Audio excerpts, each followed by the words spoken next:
sampaikan taksonomi morfologinya dan perannya dia baik itu yang menguntungkan maupun yang merugikan.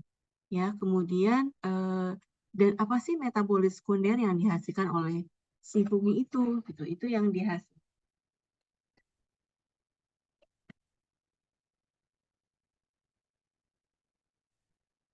Ya, jadi itu yang dipelajari oleh fungi. Nah, kalau kita lihat apakah fungi itu lebih dekat ke animal atau plant ya? Apakah animal atau plant? Nah, kalau kalian kira-kira ya, dia itu lebih dekat ke arah mana ya kekerabatannya? Apakah ke hewan atau ke tumbuhan fungi ini? Silakan. Tumbuhan, Bu. Tumbuhan. Kenapa tumbuhan?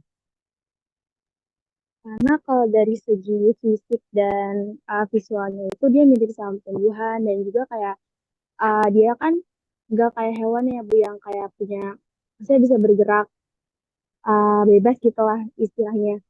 Jadi kayaknya lebih mirip ke tumbuhan dibanding ke hewan kalau menurut. Ya, baik. Terima kasih Sintania. Silakan pendapat yang lain. Saya Bu, Ya, silakan. Sama ya. apa namanya sama ya. Menurut saya lebih ke hewan Bu, karena eh, pertama menurut saya dia itu nggak punya klorofil, terus juga nggak berfotosintesis, terus juga dia eh, apa namanya heterotropik ya kalau nggak salah ya. Jadi dia lebih Heterotrof mirip ya. ke hewan. Iya, jadi lebih mirip ke hewan. Terus pernah sampaikan juga sama Pak Agung kalau dia tuh lebih mirip ke hewan kalau dari filosofi gitu-gitu. Ya, baik. Terima kasih Salma, terima kasih Sintania. Semuanya sangat luar biasa ya sudah menjawab pertanyaan Ibu. Nah, kalau dilihat dari gambar ini, yang merupakan fungi yang mana ya? A, B, C, D, E, F, G. Yang mana ya? Yang kalian ketahui.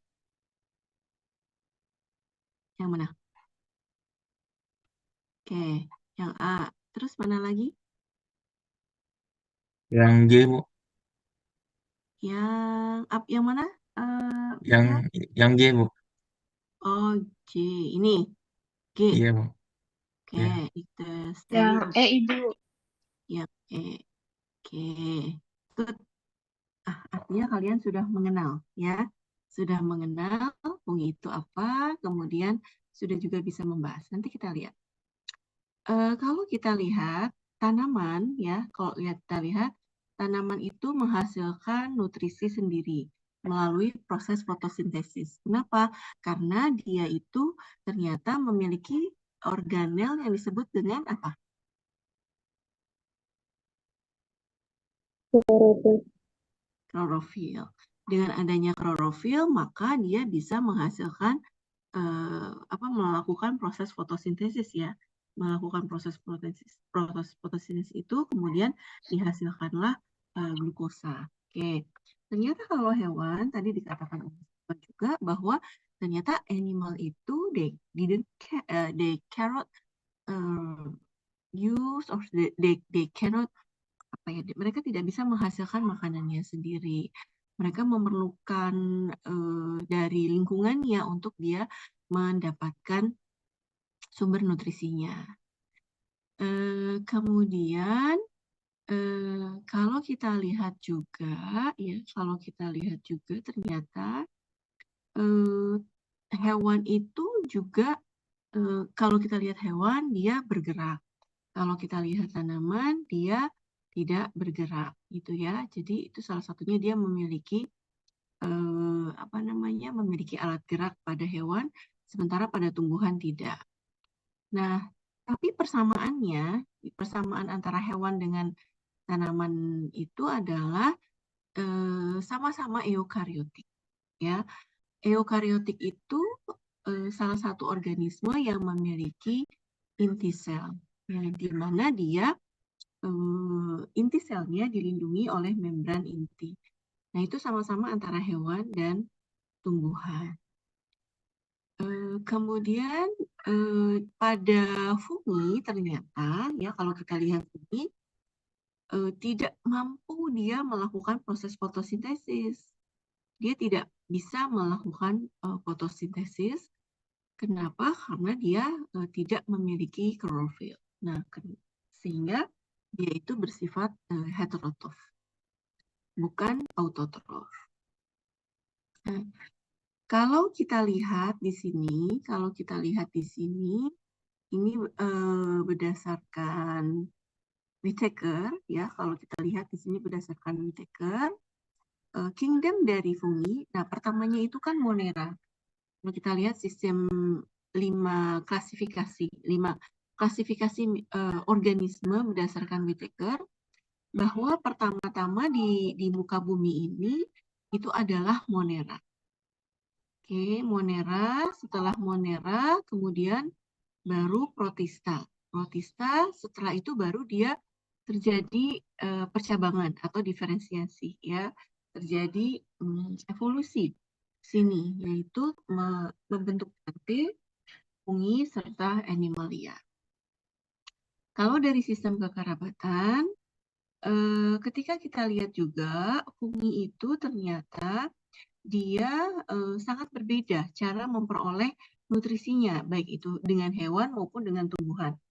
Tadi dengan tumbuhan memperoleh nutrisinya dengan cara melakukan proses fotosintesis. Kalau hewan itu dengan cara degradasi, ya, degradasi ataupun dengan mengambil senyawa organik pada hewan. Nah, kalau fungi ini memperoleh nutrisinya dengan cara absorpsi, menyerap nutrisi dengan menghasilkan metabolit sekunder berupa enzim. The three members of kingdom represent producer, plant, consumer. Jadi kalau kita lihat dalam struktur sistem rantai makanan, itu kita lihat juga kalau tanaman itu sebagai produser, kemudian animal sebagai konsumen, dan fungi sebagai decomposer atau dia sebagai melakukan proses dekomposisi. Nah, dari apa yang Ibu jelaskan, ternyata terlihat bahwa fungi are known to be closer to animal than plants, gitu ya. Jadi dari cara memperoleh nutrisinya, kemudian dari sisi morfologinya juga, atau dari sisi taksonominya juga ternyata dia lebih dekat kekerabatannya ke hewan dibandingkan dengan ke tanaman. Salah satu yang paling mendasar itu adalah cara dia memperoleh nutrisinya. Kalau fungi, dia tidak mampu menghasilkan nutrisi sendiri. Kalau sama dengan hewan, nah dasarnya adalah seperti itu. Ya, baik. Sampai sini jelas? Ya. Kemudian ternyata fungi itu juga memiliki satu organel yang disebut sebagai dinding sel. Dinding selnya fungi ini sangat menarik sekali. Nah, ini sebelah kanan gambarnya. Ini adalah dinding sel dari fungi. Dinding sel dari fungi, dia memiliki membran sel, kemudian memiliki juga membran protein di bagian dalam, tetapi di bagian luar dia memiliki beta-glukan. Beta-glukan, kemudian dia memiliki kitin, serta manoprotein. Di bagian luar dari dinding sel itu berupa manoprotein, beta-glukan, serta kitin, dengan di bagian dalamnya adalah membran sel, serta membran protein, dan di sebelah sini itu adalah sitoplasmanya. Gitu, ya. Ini sitoplasma yang berisi cairan organel-organel sel. Nah, ternyata beta-glukan yang dimiliki oleh fungi itu sangat bermanfaat. Misalnya, dia bisa sebagai antimikrob, bisa berperan sebagai yang bisa meningkatkan sistem imun beta-glukannya ini. Kemudian kitinnya itu juga bisa menurunkan kadar kolesterol pada darah. Jadi kenapa orang-orang Cina itu ya, mereka itu jauh lebih sehat dibandingkan dengan orang Indonesia. Kalau orang Cina itu, mereka senang sekali memakan mushroom, memakan Basidiomycota, jamur Basidiomycota, yang Pleurotus, kemudian shiitake, itu mereka makanannya sehari-hari. Itu ternyata di beta-glukannya, di dinding selnya mengandung beta-glukan, serta mengandung sitrit yang sangat bermanfaat bagi gitu. Ya, jadi ini adalah dinding sel dari si fungi. Oke, kemudian berikutnya adalah hal yang menarik lagi adalah dari si fungi, dia itu, coba Ibu tanyakan ya pada teman-teman. Tadi sifat dari fungi itu dia heterotrof. Artinya dia perlu tidak dari mana dia memperoleh nutrisinya kalau memang dia bersifat heterotrof, kira-kira dari mana dia peroleh? Menyerap Dari mana? nutrisi dari itu. Menyerap nutrisi. Baik, coba Salma bicaranya agak-agak, kamu terlalu lembut ya. Coba diulangi lagi, biar Ibu jelas. Dari mana, Nak? Dari riwayatnya, Bu. Dari lingkungan lah Kemarin ya. nggak suara. Hah? Kenapa? Dari mana? Dari riwayat, Bu. Rhizoid. Oh, apa itu rhizoid?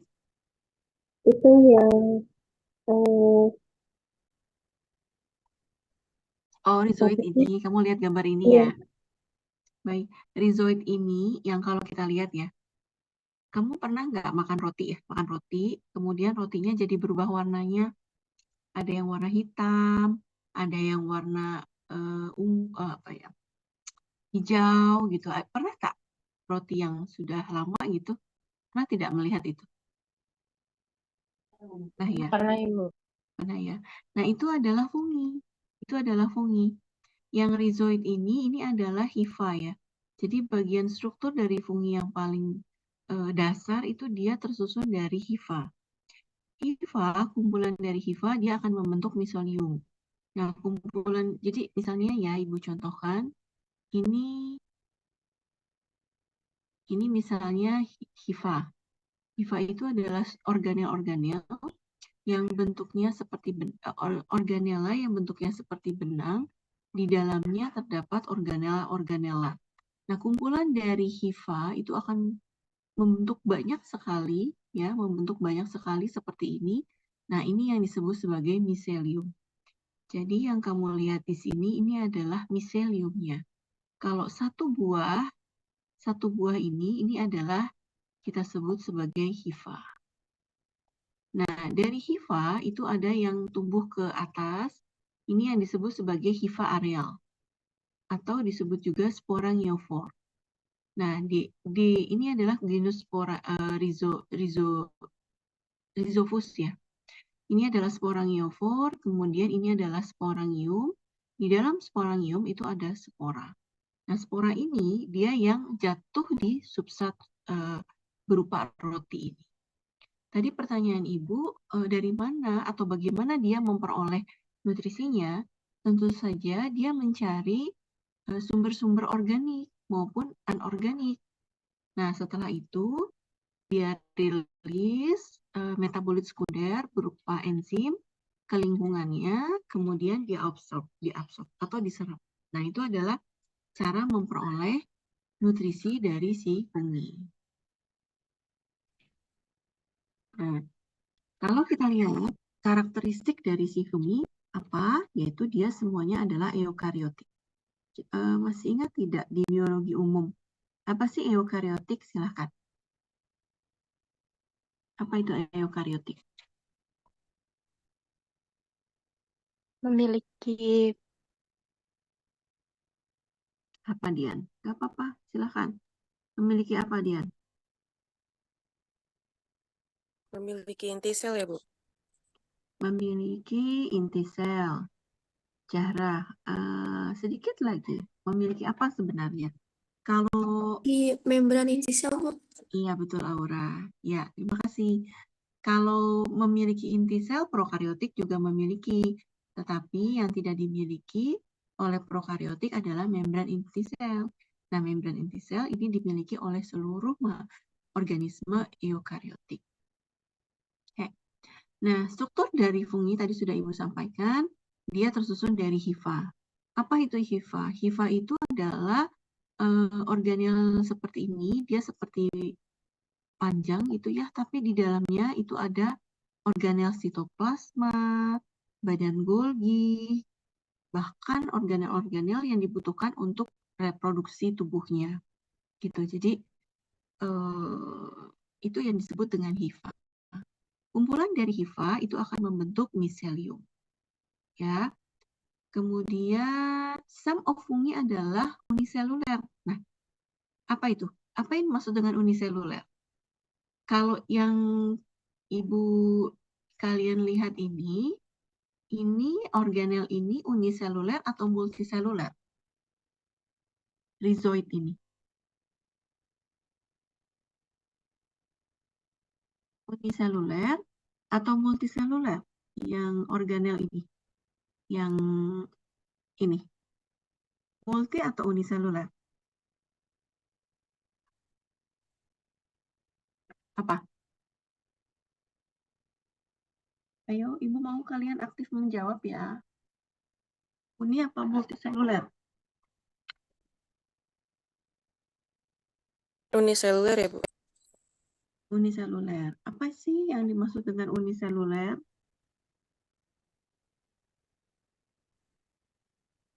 Apa?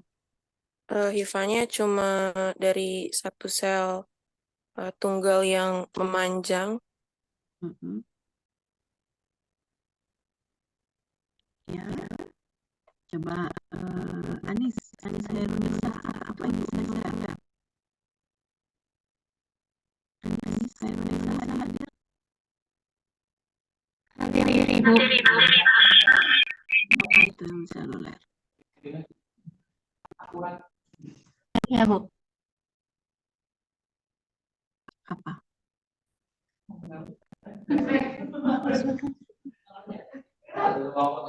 Terdengar tidak, Bu, suara saya? Apa itu uniseluler?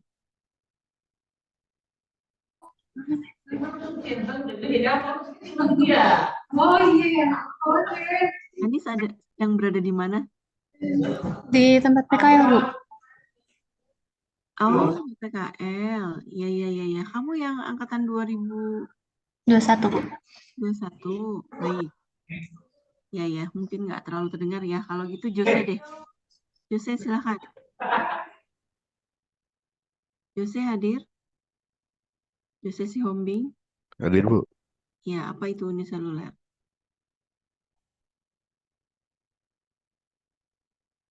Kalau Ibu ini multiseluler atau uniseluler, Jose?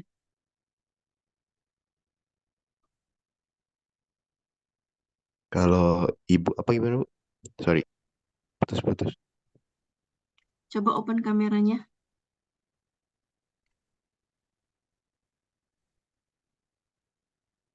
Ya, baik. Kalau Ibu uniseluler atau multiseluler? Kalau Ibu kan termasuk organisme tingkat tinggi, berarti multiseluler. Uniseluler tuh buat yang satu sel doang. Oke, gitu ya. Contohnya apa ya kalau yang hanya satu sel saja? Kayak protozoa, Bu, contohnya. Protozoa kayaknya dia protozoa. Ya, bentuknya hanya bulat saja gitu ya. Kemudian bakteri juga ya termasuk uniseluler. Iya, Bu. Oke, good. Baik, Jose. Nah, kalau fungi juga ada yang uniseluler. Artinya dia satu sel. Contohnya adalah yeast atau kamir. Nah, dia termasuk uniseluler, hanya satu sel saja. Ya. Kemudian protoplasma, many fungi reproduce. Oke. Cara reproduksinya bisa seksual, bisa aseksual. Kalau seksual, apa sih konsep dari seksual? Ada yang bisa menjelaskan tidak konsep dari reproduksi secara seksual? Apa itu? Saya Bu, Ya, silakan, Yosef. mungkin bisa terbentuk kalau seksual itu terbentuk zigot. Jadi ada eh, spermatogoniumnya ada sama ovumnya. Jadi Ogonium. terjadi pembuahan gitu Bu. Kalau misalnya seksual, kalau aseksual tuh dia yang nggak kawin, jadi kayak mungkin bisa membelah kayak amuba contohnya. Mitosis. Baik. Yang dimaksud dengan reproduksi seksual adalah proses reproduksi di mana dia melibatkan dua struktur organel sel yang berbeda. Dua struktur organel sel yang berbeda itu bisa berupa sperma dengan ovum misalnya gitu ya. Dan hasil dari hasil peleburan dua struktur sel yang berbeda itu dihasilkanlah satu individu baru yang berupa zigot tadi. Kalau aseksual itu adalah proses reproduksi di mana tidak terjadi peleburan di antara dua organel yang berbeda. Jadi misalnya tadi disampaikan contohnya spora. Spora itu bisa langsung jatuh, tapi bisa ketika dia satu spora jatuh, kemudian dia bisa jadi individu utuh yang mana dia punya rizoid, punya sporangium, punya sporangiofor. Nah, itu adalah reproduksi secara aseksual. Contohnya adalah reproduksi dengan mempergunakan spora. Nah, fungi itu bisa dia melakukan proses reproduksinya dua tipe itu. Ya. Kemudian hal lainnya adalah yang paling penting dia adalah cara memperoleh nutrisinya dengan heterotrof atau juga dengan chemoheterotrof. Kemudian dia juga punya sterol compound dan dia bisa living di mana saja. Ya, jadi bisa di dalam organisme, bisa bersifat parasit, bisa mutualisme. Nah, jadi Ibu ulangi sekali lagi, pada umumnya fungi itu dia memiliki struktur yang disebut dengan hifa. Jadi tapi tidak semua fungi memiliki hifa ya, tapi hampir sebagian besar mereka memiliki hifa. Fungi-fungi yang tidak memiliki hifa itu dikelompokkan ke dalam fungi uniseluler. Fungi satu sel dalam hal ini adalah yeast atau kamir. Kalau multiseluler, fungi yang tersusun dari banyak sel, kayak Rhizopus, Penicillium, itu dikelompokkan ke dalam multiseluler. Kemudian tadi juga kita jelaskan bahwa fungi juga memiliki dinding sel yang tersusun dari beta-glukan, kitin, manoprotein, dan juga memiliki membran sel. Ya, nah itu adalah gambaran secara umum karakteristik dari fungi. Nah, yang paling penting lagi dia memperoleh nutrisinya tadi dengan cara absorpsi. Absorpsi artinya dia akan mendegradasi makromolekul membentuk mikromolekul. Jadi yang akan diabsorb itu adalah dalam bentuk mikromolekul. Yaitu contohnya misalnya dalam bentuk glukosa. Karena dia akan diabsorb oleh si miselium atau oleh si hifanya. Gitu. Ya, jadi ketika kamu makan combro, atau gini deh, kalian pernah nggak pergi ke hutan? Pernah tak pergi ke hutan? Pernah, Kalau Bu. pernah ya. Kalau di hutan itu ada yang petugas sapu sampah nggak? Bekas daun gitu ada nggak? Di Nggak hutan. ada. Terus kenapa sampahnya tidak jadi gedung daun? Diuraikan ya sama jamur. Ya, sama fungi ini diuraikan. Kenapa? Karena dia bersifat dekomposer tadi. Dia memiliki kemampuan mendegradasi senyawa organik atau molekul organik yang ada di lingkungannya, diuraikan, kemudian diserap dan menjadi senyawa organik lainnya, yaitu menjadi tanah yang subur. Sehingga tidak pernah kita menjumpai tumpukan dari daun. gitu. Ya, Masya Allah. Jadi tentaranya, petugasnya sampah itu sudah disiapkan oleh Allah di hutan. Makanya kalau misalnya di hutan itu kan ada humus, tanahnya subur semuanya. Karena yang tadinya dedaunan itu menjadi senyawa-senyawa organik lagi yang bisa justru menyuburkan tanah itu. Nah, kalau di perkotaan itu membutuhkan tenaga manusia. Kenapa? Karena kan bawahnya itu aspal. Nah, kalau aspal, mikroorganisme tidak akan bisa tumbuh. Maka dia akan mati. Kalau dia mati, dia perlu waktu yang sangat panjang untuk bisa mendegradasi. Gitu. Karena apa? Karena si fungi itu kan dia membutuhkan senyawa organik yang bisa dia peroleh sebagai sumber nutrisinya dengan dia dihasilkannya enzim gitu ya. Oke. Nah, ini adalah basic dari HIFA. Tadi disampaikan HIFA itu adalah satu struktur berbentuknya seperti benang-benang ya, di mana di dalamnya ada organel-organel. Nah, ini adalah HIFA nih. Ini adalah HIFA, satu untai HIFA. Di dalam satu untai HIFA ini ada septa. Nah, ini adalah septa namanya. Septa itu adalah sekat ya. Septa di dalam satu septum, di dalam satu HIFA yang panjang, itu di dalamnya ada nukleus, ada mitokondria, ada organel ribosom, retikulum endoplasma, yang untuk berfungsi untuk menghasilkan protein. Nah, ada lagi bagian vesikel. Nah, kalau bagian vesikel ini bagian yang berfungsi untuk menembus substrat yang sangat keras. Dia yang melakukan proses pemanjangan. Jadi nanti kalau kita praktikum, kamu cukup saja mengambil sedikit bagian dari HIFA ini, itu bisa jadi satu individu yang baru. Gitu ya. Jadi nggak usah perlu ambil yang banyak-banyak, tapi dengan ambil sedikit saja itu bisa jadi satu individu baru. HIFA itu usually tubular cell, jadi bentuk sel yang memanjang, yang surrounded by rigid kitin. Jadi dia dilindungi oleh dinding sel yang tersusun dari kitin.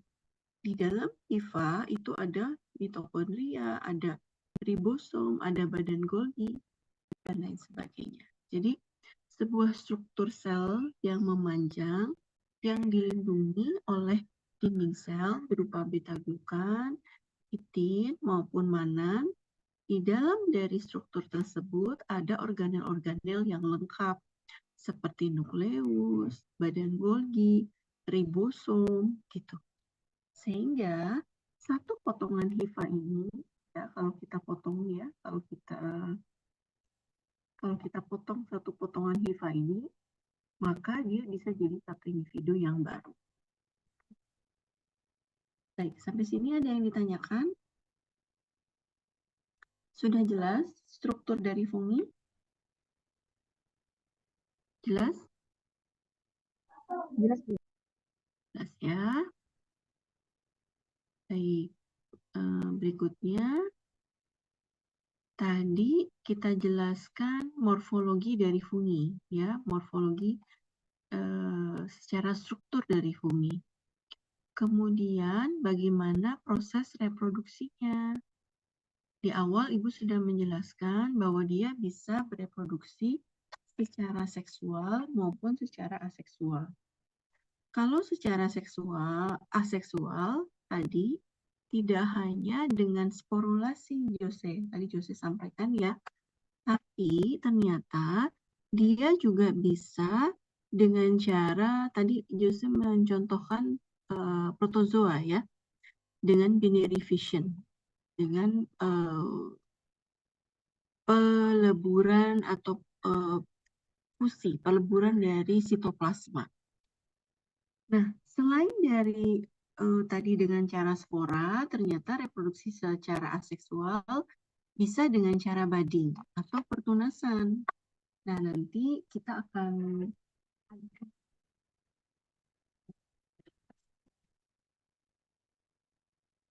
dapat struktur dari fungi ya. Ini contohnya ya.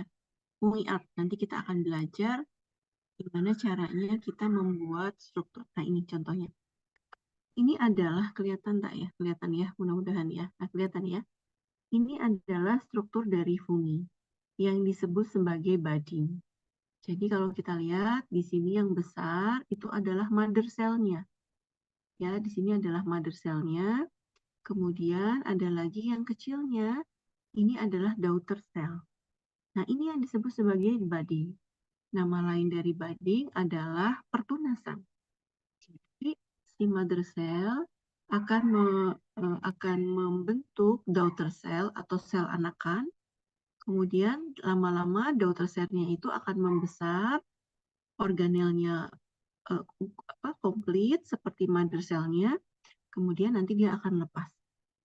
Nah, ini adalah contoh struktur dari fungi yang disebut sebagai struktur uniseluler. Jelas sampai sini untuk budding? Nanti untuk yang ada setelah UTS, kita akan belajar praktikum fungi art. Fungi art, nanti kalian akan belajar, Ibu ajari gimana cara membuat ini. Ya, dari resin dan dari rubber. Itu nanti bisa kita jual.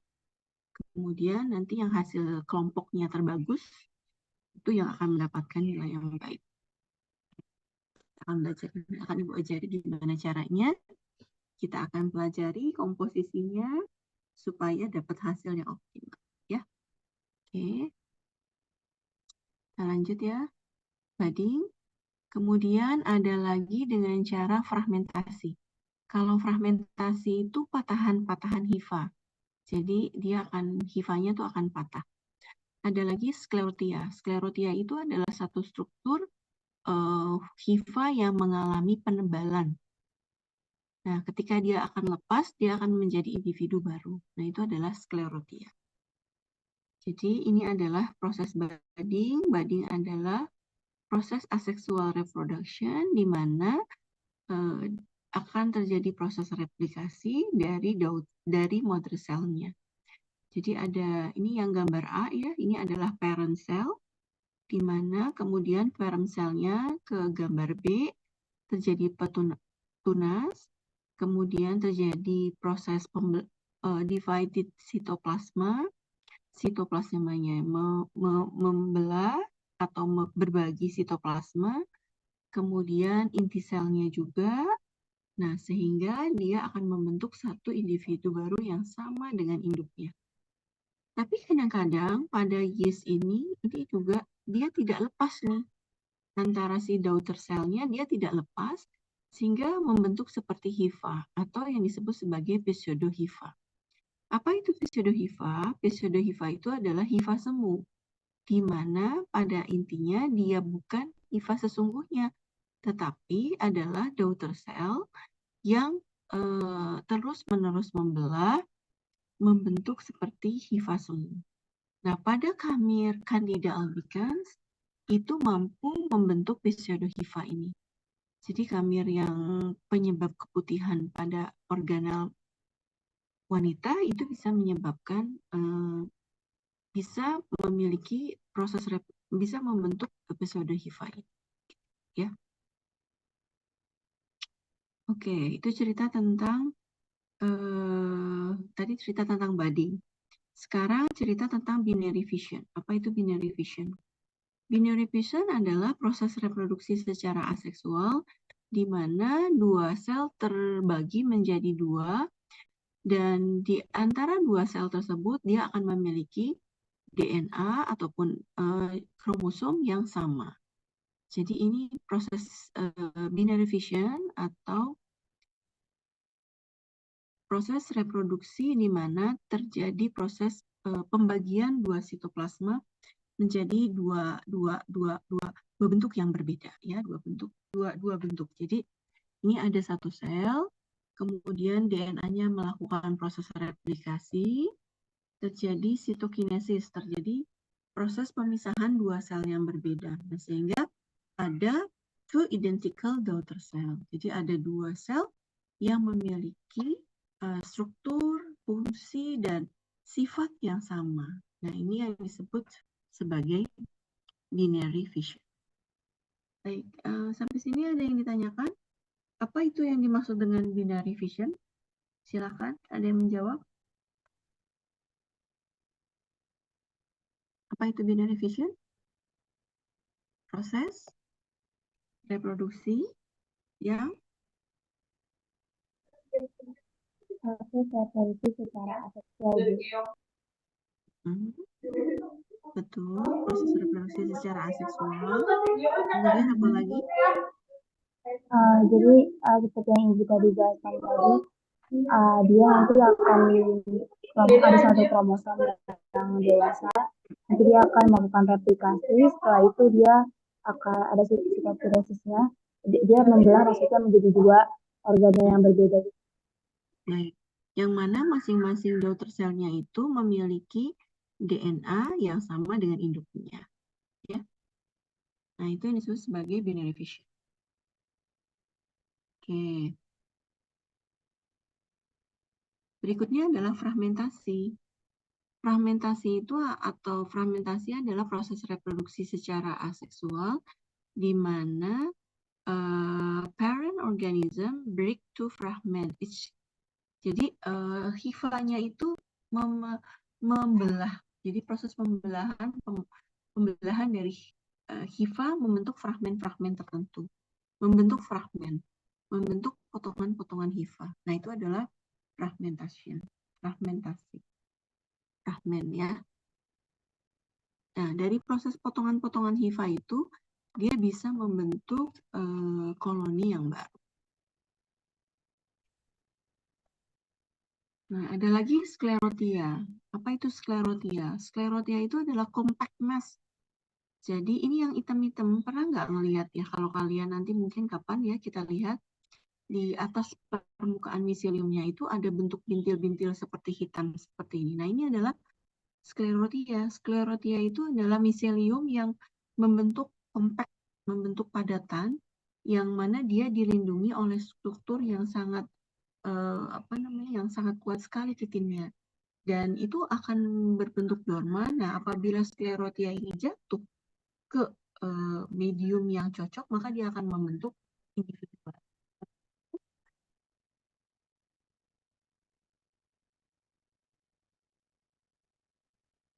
Sklerotia yang dipelihara. Terakhir, sporulasi. Nah, sporulasi adalah proses reproduksi di mana dihasilkannya spora. Nah, berdasarkan spora ini, berdasarkan proses sporulasi ini, biasanya kita bisa membedakan generanya. Contohnya, kalau yang ini adalah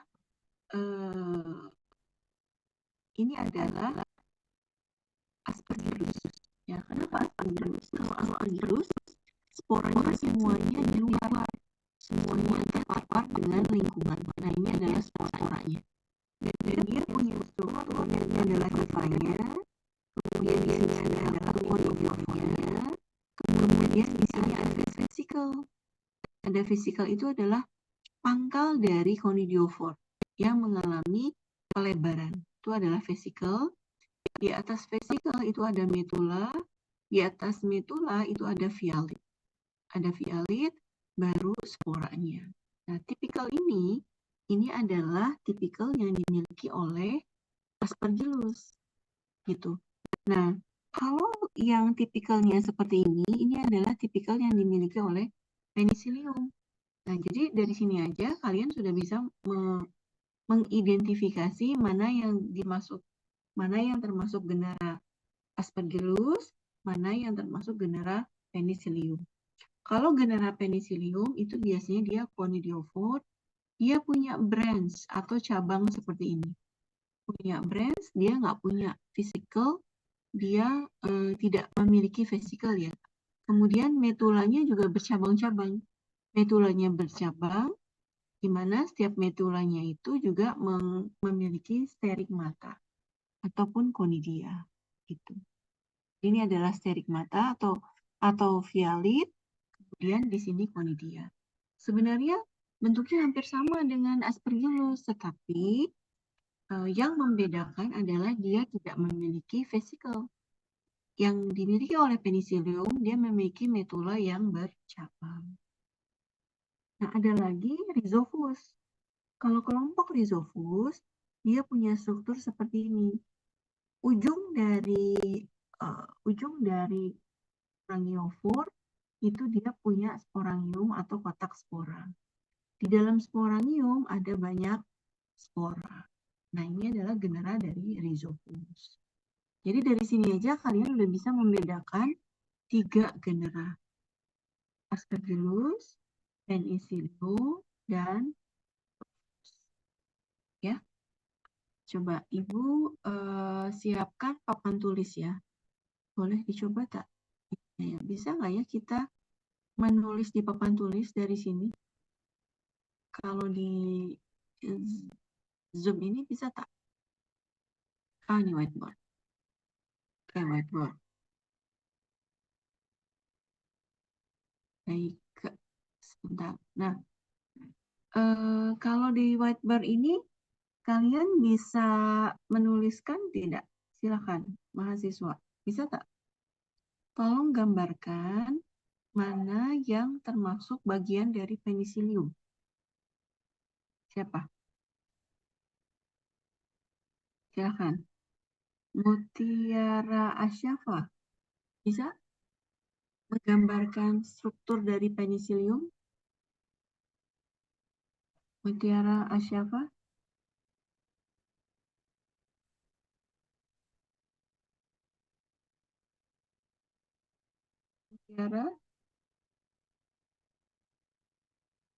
Mutiara tidak hadir.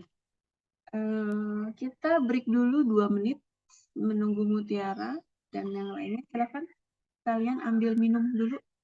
Ibu nggak mau kamu duduk terus-terusan. Kita rehat dulu. Silakan ambil minum 2 menit. Ibu juga mau ambil minum ya. Silakan kita istirahat dulu 2 menit. Nanti kita kembali lagi. Oke, Bu. Ya.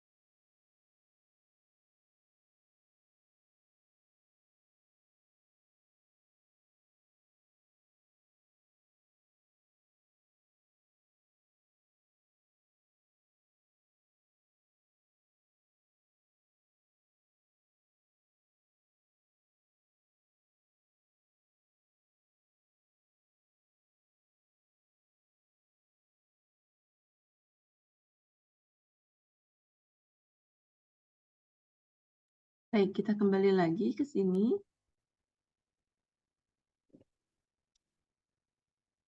Baik, kalau struktur seperti ini, ya, Ibu tanyakan deh. Kalau strukturnya seperti ini, bisa dijelaskan ini strukturnya apa saja ya? Dan ini termasuk genera apa?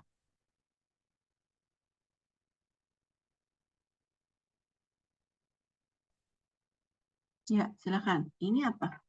Termasuk genera apa?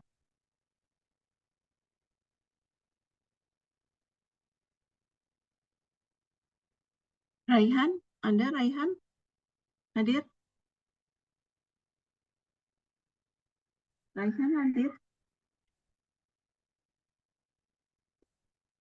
Hadir Bu. Hmm.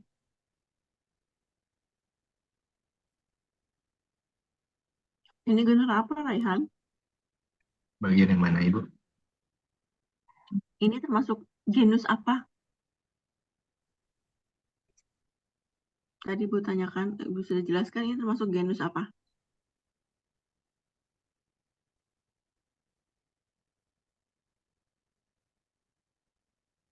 Tahu Ibu. Hmm? Tahu Ibu. Kurang tahu. Tadi kan sudah Ibu jelaskan. Izin jawab, Bu. Ya, silakan.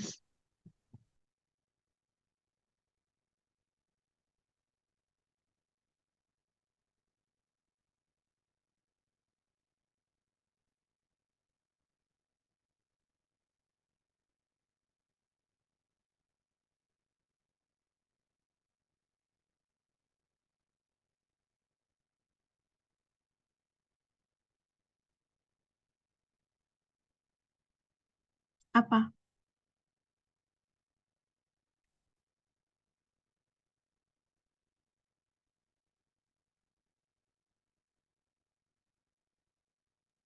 Aspergillus, Ibu. Ya, betul. Aspergillus. Siapa tadi yang menjawab? Saya. Baik, terima kasih. Siapa namanya? Ninda ya? Anindya. Laili. Siapa? Laili, Ibu. Oh, Leli. Ya, baik. Baik, terima kasih. Kalau ini struktur apa namanya? Vesicle, Ibu. Vesicle. Nah, kalau ini apa? Sterigma. Sterigma metula dulu. Setelah metula, Metula baru dulu, ini sterigma ya. Baru di sini conidia. Oke, good. Ini adalah Aspergillus. Kalau Penicillium, dia punya conidiophore, tapi di sini metulanya berbranch, bercabang-cabang. Ini metulanya, di sini violitnya, di sini sterigmanya, baru di sini sporanya. Oke. Baik ya, Ibu lanjut ya.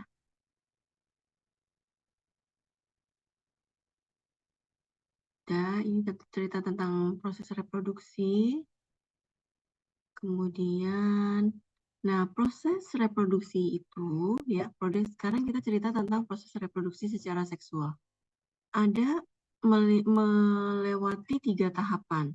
Yang pertama adalah di misalnya HIV, tadi disampaikan bahwa reproduksi seksual itu adalah reproduksi di mana terjadi proses peleburan di antara 2 individu yang berbeda.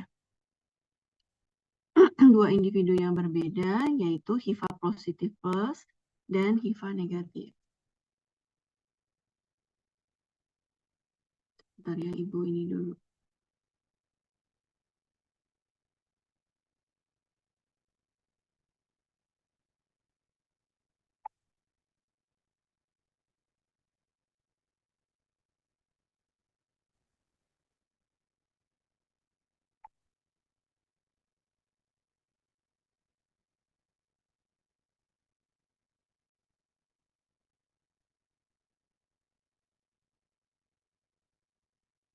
Jadi, apa namanya, peleburan di antara dua struktur yang berbeda. Di sini ada disebut proses reproduksi seksual itu terjadi apabila ada peleburan di antara 2 buah struktur yang berbeda. Nah, struktur yang berbeda itu disebut HIV plus positif dan HIV negatif. Artinya dia strukturnya berbeda. Nah, fase yang pertama itu adalah fase plasmogami. Plasmogami adalah peleburan sitoplasma di antara 2 parent micelia. Ya. Setelah plasmogami, kemudian terjadi kariogami.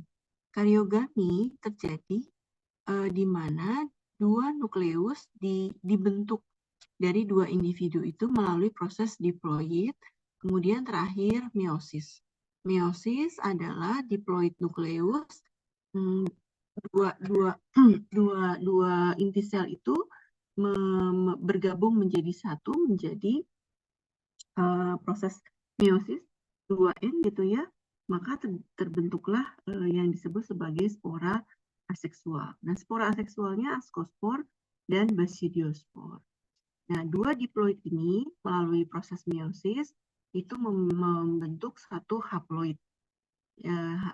Hasil dari peleburan di antara 2 inti sel.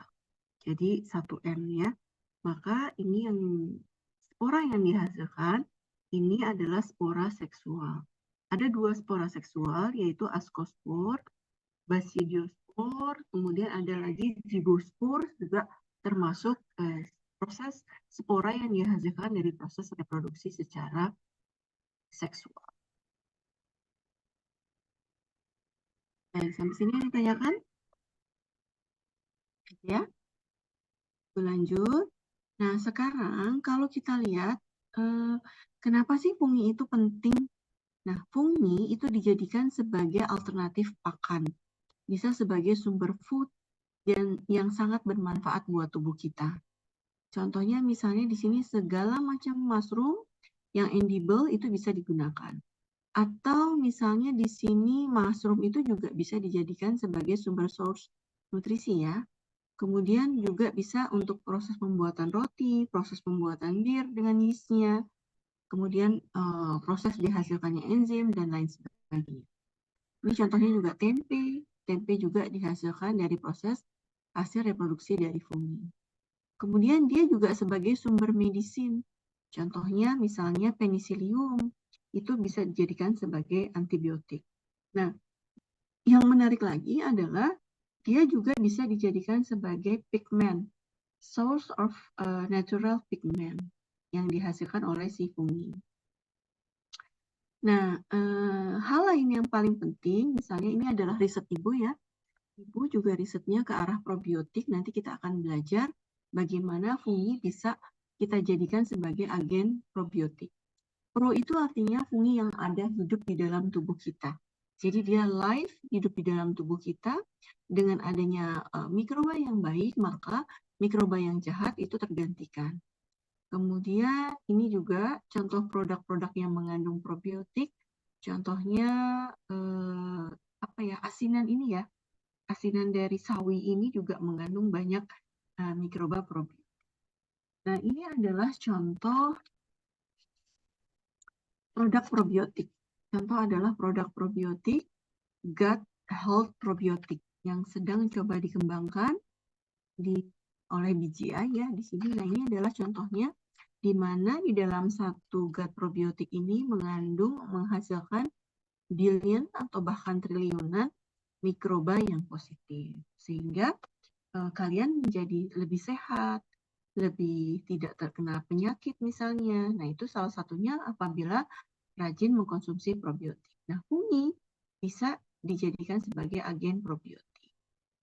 Bagaimana ciri probiotik yang baik? Dia harus memiliki kurang lebih 10⁻7 CFU per gram. Nah, itu bisa meningkatkan kesehatan. Apa sih manfaat dari fungi? Tadi dia bisa sebagai dekomposisi, menghasilkan senyawa metabolit sekunder yang bisa dimanfaatkan oleh industri, asam glukonoid, fat, sitrik, alkohol, kemudian juga menghasilkan penicillium, antibiotik. Dia juga sangat bermanfaat misalnya untuk DNA rekombinan, menghasilkan vaksin. Kemudian dia juga bisa dimanfaatkan untuk dimakan. Contohnya adalah edible mushroom, kemudian sebagai sumber nutrisi, sumber vitamin, kamir-kamir gitu ya. Nah, ini adalah manfaat dari fungi, juga bisa dijadikan sebagai agen probiotik. Tapi di samping dia bermanfaat, dia juga bisa merugikan. Apa merugikannya? Jadi kalau kalian lihat, kamu pernah melihat tidak pada saat pergi ke satu tempat, kemudian ternyata kayunya mengalami proses pelapukan. Nah, itu karena peran dari fungi sebagai decomposer. Ya, kenapa? Karena dia menghasilkan enzim selulase. Enzim selulase yang dihasilkan itu akan mendegradasi selulosa yang ada pada seluruh produk yang mengandung selulosa sehingga akan terurai jadi menjadi kayu-kayunya itu menjadi lapuk, yang tadinya keras menjadi lapuk. Kan kerasnya kayu itu karena ada lignin. Nah, karena fungi itu menghasilkan lignase, enzim yang memecah lignin, sehingga lignin yang tadinya sangat keras itu menjadi lembek dan kayunya menjadi lapuk. Jadi pelapukan yang terjadi pada rumahan, pada kayu-kayu, pokok-pokok tanaman itu yang disebabkan oleh si fungi. Itu kerusakan yang sangat fatal sekali. Terus dia juga bisa menghasilkan plant disease, bisa juga menghasilkan damage in product, pathogen in fruit and animal. Nah, coba perhatikan. Ini adalah kerusakan-kerusakan ataupun patogen-patogen yang dihasilkan oleh fungi. Kalian pernah nggak makan tomat, terus di dalamnya ada lingkaran hitam seperti ini? Pernah ya? Itu dimakan nggak? Boleh nggak kita makan? Nggak apa-apa, Bu. Kan sayang, Bu. Ini yang hitamnya aja, Bu, yang kita buang. Yang lainnya kita makan. Gitu nggak kalau kalian sebagai anak kos? Gitu ya, biasanya. Hati-hati, ketika yang hitam, kan tadi sudah kita belajar bahwa fungi itu kan membentuk miselium. Artinya, miseliumnya itu sebenarnya sudah menyebar ke seluruh dari permukaan buah itu. Dan tadi disampaikan bahwa fungi itu menghasilkan mikotoksin. Toksin yang dihasilkan oleh fungi bisa menyebabkan kemandulan, bisa menyebabkan kanker, kanker. Nah, kalau kamu konsumsi secara terus-menerus, bisa menyebabkan bahaya buat manusia. Jadi, kalau misalnya ini adalah salah satu buah tomat yang terserang antraknose. Jadi, buah tomat yang terserang dari antraknose, dia membentuk lingkaran spot hitam seperti ini. Nah, ini harus berbahaya dan ini sudah tidak bisa lagi dipergunakan. Kemudian ini adalah penicillium. Pada jagung, dia juga menghasilkan racun ataupun toksin penicillin. Dan itu berbahaya. Penicilliumnya bukan Penicillium notatum yang menghasilkan antibiotik, tapi Penicillium graminum yang bisa menyebabkan kerusakan pada jagung.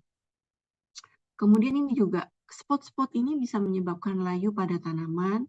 Ini juga disebabkan oleh fungi atau pada hewan. Dia bisa menyebabkan kerusakan pada hewan. Jadi kalau kamu ingin mengisolasi, menggabungkan antara mikrobiologi dengan hewan, itu bisa. Ibu pernah risetnya ke arah sini, ya. Oke, kita lihat lagi. Itu adalah peran dari fungi. Nah, sedikit lagi, how to obtain. Bagaimana kita bisa memperoleh fungi? Yaitu dengan cara kita melakukan isolasi. Isolasinya ada dua, ada dengan menggunakan needle, jarum tanam tajam, atau menggunakan ose.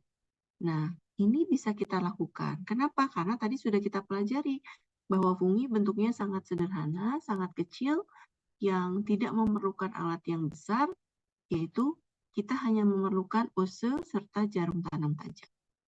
Nah, ini adalah bagaimana cara kita memperoleh fungi dari Pleurotus ya, atau mushroom. Jadi di bagian dari pangkal tudungnya, kamu ambil di sini secara aseptis, kemudian bisa dipindahkan ke Petri. Nah, sehingga kamu nanti bisa memperoleh satu miselium atau satu struktur dari si fungi. Nah, biasanya untuk menghasilkan, untuk memperoleh itu, diambilnya dari pangkal dari si mushroom ini. Nah, kalau misalnya memperoleh dari Saccharomyces cerevisiae, caranya adalah karena dia bentuknya uniseluler, kita siapkan objek gelas, kita taruh dia aqueous juga boleh, kemudian kita tutup dengan cover glass, kita amati dengan mempergunakan mikroskop. Ya, itu. Nah, ini bagaimana cara memperoleh hal yang lain? Usable method for study fungi, mounting fresh material. Nah, ini cara yang lain. Ini ada satu buah yang mana dia terkontaminasi oleh antraknose. Diambil sedikit potongannya, kemudian kita langsung simpan dia di medium. Simpan di medium, langsung diinkubasi, langsung diamati. Nah, biasanya untuk spora seksual itu hanya bisa diperoleh pada saat kondisi yang sangat ekstrim. Jadi harus kita ambil, kita isolasi langsung direct dari tanaman yang terkontaminasi dari fungi yang patogen ini. Nah, ini bisa kita praktekkan, kita bisa langsung observasi. Ada lagi kita menggunakan KOH 2%. KOH tersusun dari gliserin, gelatin, glisin, serta water. Nah, ini KOH ini juga bisa kita ambil untuk kita melakukan proses pengamatan fungi dengan cara yang baik. Nah, cara yang lain ini adalah metode media yang dipergunakan karena tadi fungi itu tersusun dari kitin, bukan manan, maka medium pertumbuhannya juga harus spesifik. Salah satunya adalah PDA, potato dextrosa agar. Kalau potato dextrosa agar itu dia tersusun dari kentang, kemudian ada sukrosanya juga.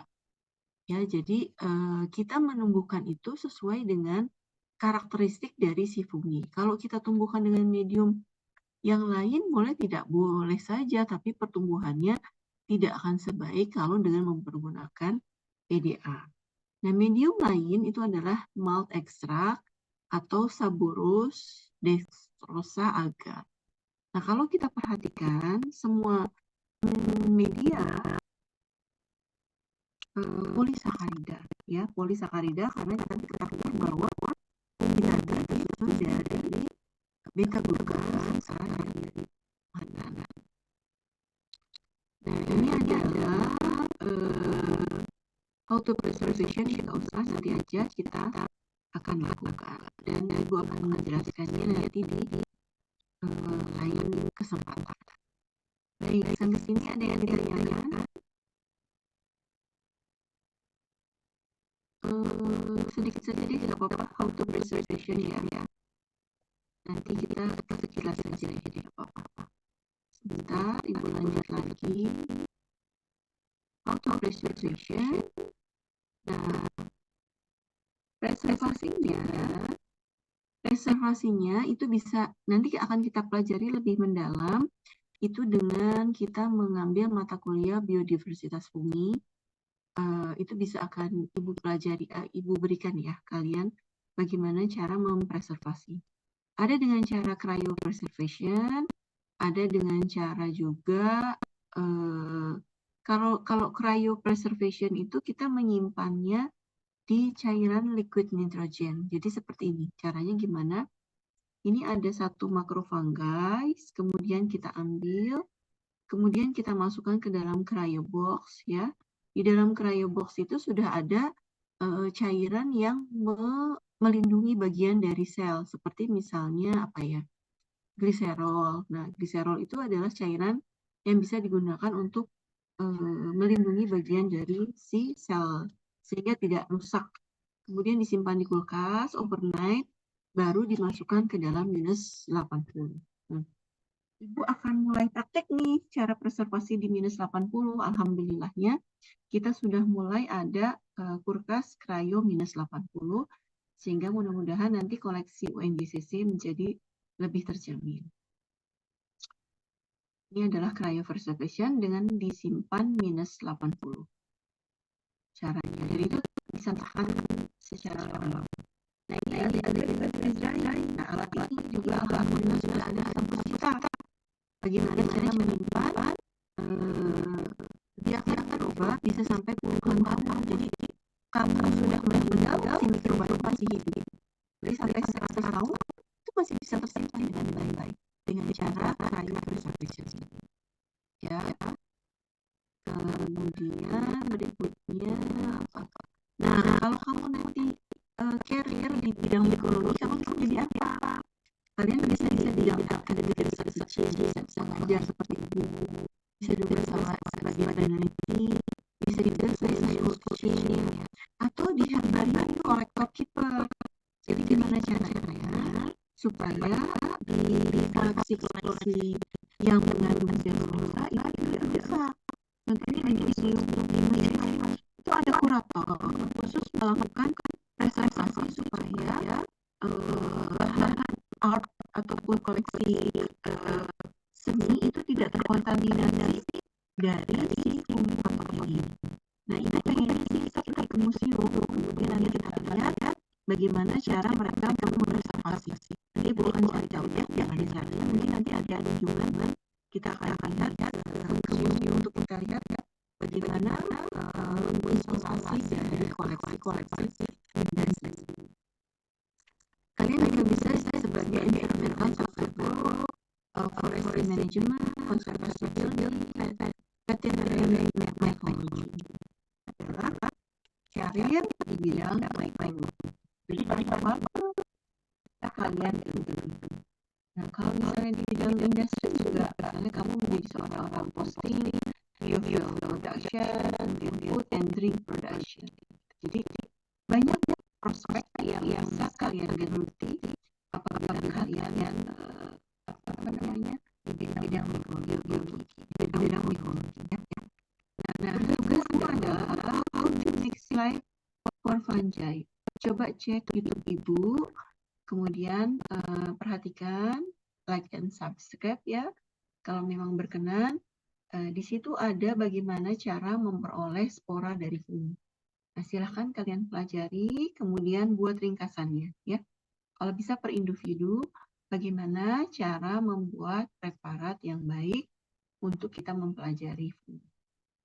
Nah, ini adalah Mycoteam, salah satu tim yang memang Ibu sebagai foundernya. Jadi ada banyak mahasiswa nih di kelompok Mycoteam dan rata-rata mahasiswa ini juga sangat berprestasi.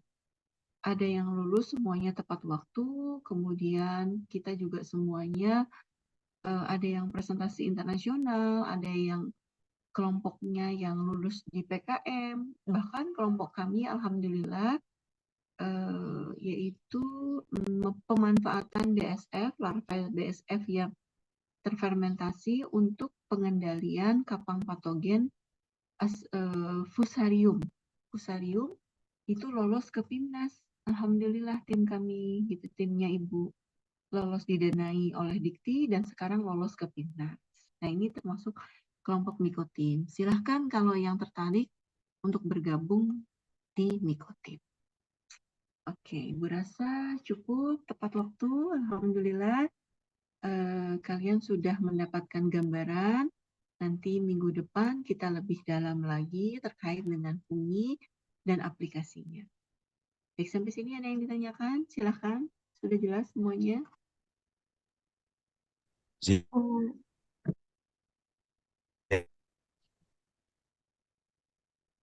Ada? Izin bertanya, Bu. Silahkan, Joseph. Saya sendiri kan tertarik Bu sama yang Cordyceps yang katanya dia bisa jamur yang bisa mengendalikan serangga ya, Bu. Itu mekanisme pengendaliannya seperti apa ya, Bu? Cordyceps. Oke, good. Cordyceps itu adalah termasuk mushroom ya. Mushroom itu adalah mushroom yang Basidiomycota. Artinya dia memiliki tubuh buah, gitu ya, Jose. Nah, Iya, salah satu hal yang bisa mengendalikan karena Cordyceps itu mengandung metabolit sekunder, cordyceps kalau nggak salah ya, yang kita ekstrak Jose, kita ambil, kita ekstrak. Nah, ekstrak metabolit sekundernya itu yang dijadikan sebagai agen biokontrol. Gitu, nah. Jadi bisa disemprotkan, bisa juga diberikan dengan cara serbuk misalnya, itu bisa. Kenapa? Karena metabolit sekunder yang terkandung pada Cordyceps itu yang bisa melisiskan kitin pada serangga. Dia menghasilkan enzim kitinase biasanya kalau seperti itu. Nah, kan kalau serangga itu kan memiliki kitin ya. Nah, kitinnya itu yang dipecah, yang didegradasi oleh kitinase yang dihasilkan oleh Cordyceps. Sehingga isi sel dari si serangganya itu keluar. Kalau dia keluar, otomatis kan mati si serangganya itu. Begitu mekanismenya secara umum. Walaupun nanti harusnya kita perdalam ya bagaimana mekanisme si metabolis sekunder dari Cordyceps itu yang bisa menghambat dari serangga. Serangganya mungkin juga kita perhatikan fasenya apa. Ada fase larva, fase pupa, atau serangga yang besar. Kalau serangga yang besar otomatis harus diperlukan metabolis sekunder dari Cordyceps itu dalam jumlah yang sangat ekstra. Nah, itu yang disebut sebagai optimasi, itu yang disebut sebagai riset. Disitulah risetmu. Itu yang disebut sebagai ilmu entomopatologen. Entomopatogen. Ya, entomopatogen itu artinya proses pengendalian fungi untuk serangga-serangga. Jadi ada ilmunya, ada Ada cabangnya Jose untuk kita mempelajari tersebut. Yang menarik lagi juga bagaimana cara kita mengendalikan serangga dengan volatile compound yang dihasilkan oleh si fungi. Jadi si fungi fungi itu kan menghasilkan senyawa volatil. Nah, serangganya taruh di situ ditambah dengan fungi. Nah, kemudian kita lihat apakah dia menghambat atau tidak. Nah, itu juga salah satu hal yang bisa kita apply ya. Nah, yang paling sekarang terkenal itu adalah Beauveria bassiana, Jose. Beauveria bassiana itu adalah fungi. Beauveria bassiana itu adalah multicellular kapang ya, kapang yang mana si menghasilkan kayak istilahnya dia Beauveria bassiana itu dia menghasilkan enzim yang juga bisa menguraikan kitinase pada serangga ataupun yang ada di perkebunan bawang. Nah, Beauveria bassiana ini sebagai agen biokontrol. Jadi tidak menggunakan pestisida. Kalau pakai pestisida, itu kan akan ada di tanah. Dan dalam waktu puluhan tahun, dia tidak akan terdegradasi. Nah, pestisida itu akan membahayakan lahan perkebunan itu. Itu bahkan bisa menyebabkan istilahnya resisten terhadap pestisida. Jadi pestisidanya itu harus tinggi dosisnya. Itu kenapa rata-rata orang Indonesia banyak yang autis. Salah satunya adalah penyebabnya adalah pestisida ini. Ibu pernah ke perkebunan Dieng ya, di Dieng itu kalau kamu lihat dia itu dia sumber bawang.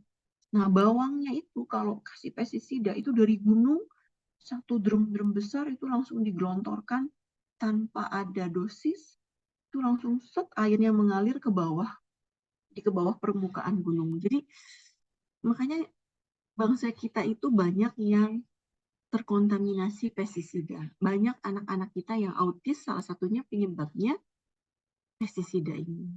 Ibu sudah pernah riset di daerah Tegalwangi, di Jember, itu satu desa itu dia kan perkebunannya itu perkebunan teh dan perkebunan jeruk. Nah, itu sudah terkontaminasi dengan pestisida. Padinya juga sudah terkontaminasi dengan pestisida. Nah, pengendalian agen hayati dengan mempergunakan fungi salah satunya itu bisa dijadikan sebagai alternatif. Itu Jose. Berarti kalau dengan fungi ini berarti nggak ada dampaknya ke tanamannya, Bu? Nggak ada dampaknya. Kenapa? Karena kan dia memang berasal dari alam. Dan dia juga bisa mendegradasi, bersifat dekomposer. Justru dia sangat ramah lingkungan. Kalau pestisida itu kan bahan kimia, sangat berbahaya. Gitu. Jadi pencarian agen biokontrol itu sangat diperlukan, Jose. Makanya Ibu kemarin lolos timnas. Salah satunya apa? Ibu kan mengembangkan BSF. Jadi kalau yang ingin riset BSF itu bisa juga ke Ibu ya. Salah satunya adalah Ibu mengembangkan pakan untuk mempercepat pertumbuhan dari black soldier fly dengan mempergunakan fermentasi kamir. Nah, dengan fermentasi kamir itu dikasih BSF, ternyata dia proteinnya lebih tinggi, lebih cepat tumbuhnya. Nah, salah satu yang tidak dipergunakan tuh selongsongnya, Jose dan teman-teman. Nah, selongsongnya itu dari si larva BSF ini, Ibu izin share screen ya. Ini contohnya supaya kalian ada gambaran. Ini alhamdulillah sudah BSF tuh yang lalat itu ya, Bu? Iya, Lalat. Ya. lalat ini ya, lalat apa ya? Istilahnya Diptera, tentara lalat hitam. Nah, Ibu risetnya ke sini dengan Pak Isnin. Nah, ini dia. Ini BSF. BSF itu budidaya maggot atau black soldier fly berbasis kamir. Nah, BSF ini tidak berbahaya. Dia berasal dari Brazil atau berasal dari berasal dari Afrika. Nah, dia itu sangat cepat sekali mendegradasi sampah organik. Jadi sebenarnya kita nggak usah lagi perlu bantar gebang ya. Kenapa? Karena dalam waktu hitungan 1 hari dia bisa menghasilkan sampah organik sebanyak 5 ton. Nanti kalau misalnya ingin ada yang mahasiswa yang bergerak di bidang BSF, silakan ketemu sama Ibu. Nah, ini adalah larvanya yang dihasilkan ini. Ini kaya akan nutrisi, kaya akan nutrisi dan bisa dijadikan sebagai pakan alternatif untuk ikan, untuk lele. Jadi nggak usah lagi beli pelet. Nah, Ibu sedang kembangkan itu. Nah, salah satunya ternyata dari BSF-nya ini adalah BSF-nya ya. Ibu biasanya melakukan proses fermentasi di chamber seperti ini. Jadi Ibu kasih khamir, kemudian nanti kita lakukan proses fermentasi. Nah, ini adalah larvanya. Terus sampahnya kita cacah, dicacah, kemudian kita kasih mikroba khamir yang menghasilkan enzim. Nah, ini adalah BSF-nya. Nah, selongsongnya ini dibuang. Kalau dia punya siklus yang sangat menarik ya. Dia punya siklus yang sangat menarik. Menariknya apa? Dia cuma punya waktu 14 hari. Dari mulai telur sampai larva itu 7 hari. Setelah 7 hari dia akan membentuk larva warnanya putih. Nah, setelah itu dia akan menjadi pupa. Pupa itu dia akan mengeras tubuhnya menjadi kehitaman. Kemudian dia akan setelah pupa dia akan tumbuh menjadi lalat yang dewasa. Nah, siklusnya cuma 14 hari. Ketika dalam bentuk pupa, nah pupanya ini yang Ibu gunakan sebagai pengendali fusarium. Ini juga sangat ramah, Jose. Pengendali fusarium juga bakteri-bakteri yang patogen yang sangat berbahaya. Nah, ini contohnya tanpa menggunakan pestisida. Nah, ini bisa dikembangkan kalau kamu ingin mengembangkan lahan budidaya organik. Itu Nak. Tanpa Maaf Bu pestisida. Dania, tadi untuk share screen-nya sepertinya salah Bu. Iya, nggak kebuka ya, Bu? Apa gimana? Tadi share screen-nya malah ke WhatsApp Bu. Oke. Nah, ini Udah terlihat? kebuka, Bu. Ya. Nah, ini contohnya BSF-nya. Jadi selongsong yang warna ini tadi Bu sampaikan bahwa ini adalah larva yang belum menghitam. Nanti ketika dia pupa, dia akan menghitam dan sangat keras. Nah, setelah dia sangat hitam dan sangat keras, baru nanti dia akan berubah menjadi larva.